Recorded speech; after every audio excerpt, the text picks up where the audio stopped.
गांव का नाम था बोझरपुर, जहां खुशियों की जगह अब बस सन्नाटा और गहरी उदासी थी।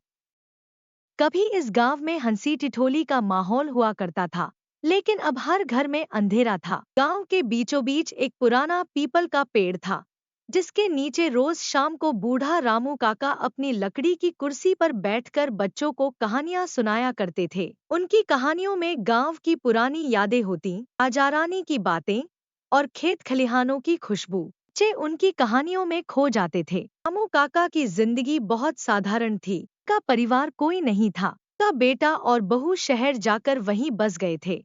उम्मीद थी कि एक दिन उनका बेटा वापस आएगा, लेकिन ऐसा कभी नहीं हुआ। काका ने हार नहीं मानी और गांव के बच्चों को अपना परिवार मान लिया। लेकिन एक दिन गांव में भारी सूखा पड़ा।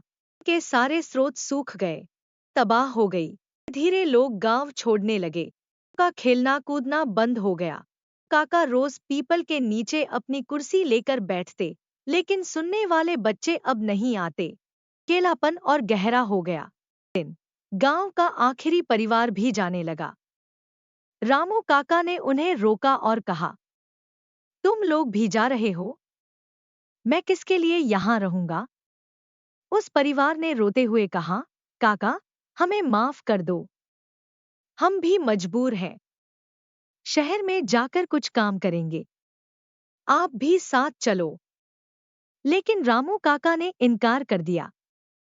वो अपनी मिट्टी, अपने गांव को छोड़ने के लिए तैयार नहीं थे। आखिरी परिवार के जाने के बाद पूरे गांव में सिर्फ रामू काका ही रह गए। अब वो शाम को अकेले पीपल के नीचे बैठते और खुद से कहानियां करते। एक रात रामू काका ने दिया जलाया और पीपल के नीचे रख दिया।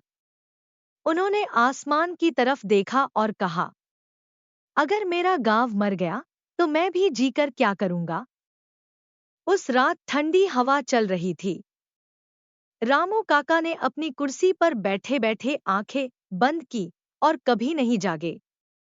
सुबह उनका दिया अब भी जल रहा था, लेकिन रामू काका सदा के लिए सो चुके थे। अब बोझरपुर का पीपल का पेड़ और रामू काका की लकड़ी की कुर्सी उस गांव की आखिरी निशानी थी। लोग कहते हैं कि जब भी कोई उस गांव के पास से गुजरता है, तो एक हल्की सी कहानियों की आवाज सुनाई देती है, जैसे रामू काका अब भी अपनी मिट्टी के साथ कहानियां कह रहे हों।